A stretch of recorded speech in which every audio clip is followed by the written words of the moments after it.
Good morning, student. I am Arkesha. Today I will teach you about force and pressure. In this video, especially it is for force.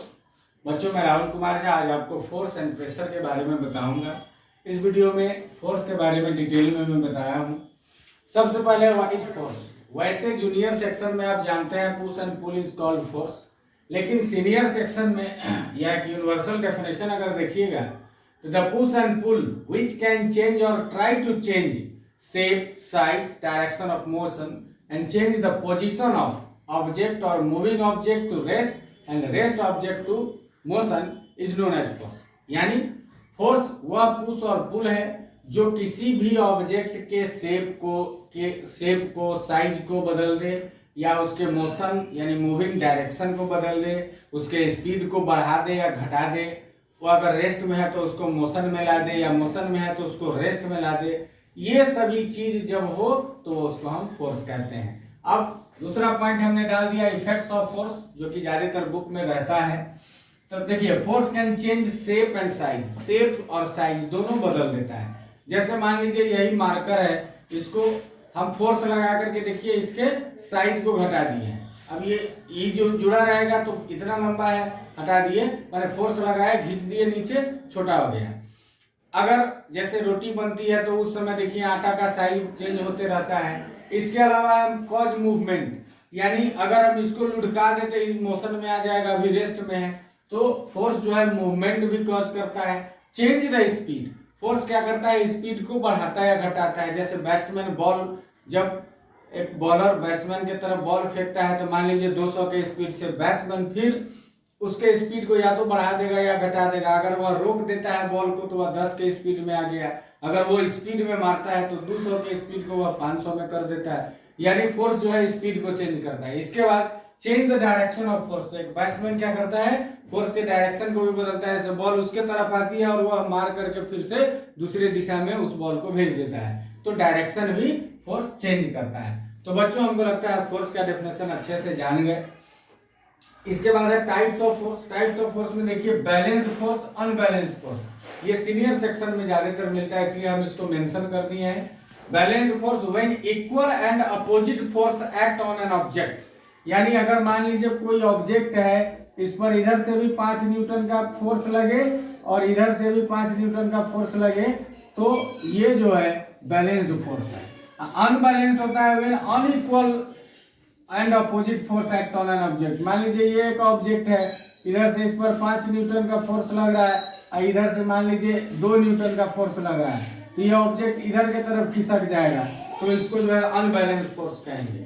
अब जो 8 से 9 में जो types of force है उसको देख लीजिए। सबसे पहले है contact force. Contact force the force which applied with the contact, यानी टच करके, छू करके जब फोर्स लगता है उसको हम कॉन्टैक्ट फोर्स कहते हैं। जिसमें आ जाता है मस्कुलर फोर्स। मस्कुलर फोर्स जो हम अपने मसल यानी हाथ पैर से जो काम करते हैं उसको जो फोर्स लगाते हैं उसको हम मस्कुलर फोर्स कहते हैं। जैसे हाथ से किसी चीज को उठाना या पैर से जो चलते हैं वो सब मस्कुलर फोर्स का एग्जाम्पल है। फ्रिक्शनल फोर्स है, फ्रिक्शन के कारण जो फोर्स जनरेट होता है या प्रोड्यूस होता है उसको हम फ्रिक्शनल फोर्स कहते हैं। जैसे स्लाइडर से देखते होइएगा, भारी भारी सामान को स्लाइड करके नीचे खिसका दिया जाता है, नीचे ले आया जाता है, तो वह हो गया फ्रिक्शनल फोर्स। इसके अलावा है मैकेनिकल फोर्स। मशीन जब कोई फोर्स जनरेट करती है उसको हम मैकेनिकल फोर्स कहते हैं। यानी the force which produced by machine is known as mechanical force. यानी जैसे जेसीबी माटी को उठा लेता है तो वो मैकेनिकल फोर्स हो गया। अब है non contact force. Non contact force the force which applied without contact. बिना टच किए जब फोर्स अप्लाई होता है तो उसको हम नॉन कॉन्टैक्ट फोर्स कहते हैं। या इसमें सबसे पहले ग्रेविटेशनल फोर्स।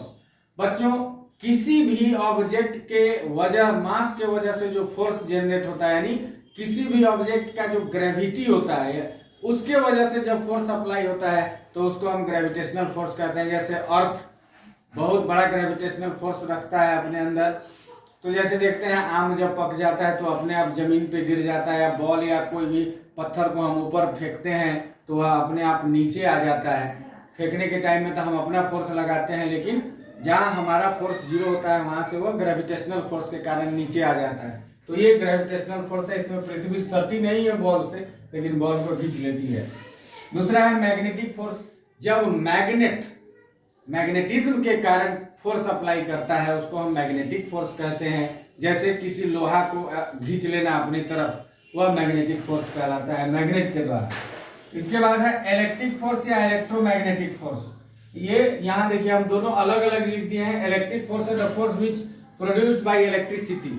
जब इलेक्ट्रिसिटी फोर्स प्रोड्यूस करती है तो उसको हम इलेक्ट्रिक फोर्स कहते हैं। जैसे हाई वोल्टेज तार जो है किसी जानवर को खींच लेता है, आदमी को खींच लेता है, तो वो जो फोर्स लगा वह इलेक्ट्रिक फोर्स हो गया। और इलेक्ट्रोमैग्नेटिक फोर्स होता है जो हमारे पंखा में लगा रहता है, गाड़ी में लगा रहता है, इलेक्ट्रोमैग्नेटिज्म की वजह से घूमता है कोई भी चीज, तो वह जो वहां जो फोर्स प्रोड्यूस हो रहा है वो इलेक्ट्रोमैग्नेटिक फोर्स। इसमें इलेक्ट्रिसिटी और मैग्नेट दोनों का इस्तेमाल होता है फोर्स अप्लाई करने के लिए या फोर्स प्रोड्यूस करने के लिए। इसके बाद लास्ट में देखिए सिर्फ प्रेशर है। The force applied on an unit area is known as pressure. यानी आप जैसे कील ही अगर धंसाते हैं तो आप देखिएगा कील के सबसे लास्ट में नुकीला ऐसा बना रहता है किसी दीवार में जाने के लिए। तो यहाँ देखिए ये जो यूनिट फोर्स माने यहाँ जो फोर्स लग रहा है फिक्स एरिया पर, यही प्रेशर कहलाता है। प्रेशर बराबर फोर्स बटे एरिया। ठीक है बच्चों, तो आज के लिए इतना ही। फिर हमारे चैनल को ज़्यादा से ज़्यादा बच्चों तक सब्सक्राइब करवाइए, ज़्यादा से ज़्यादा फैलाइए, जो हम और भी अच्छे से वीडियो बना करके आपके पास भेजें। थैंक यू, धन्यवाद।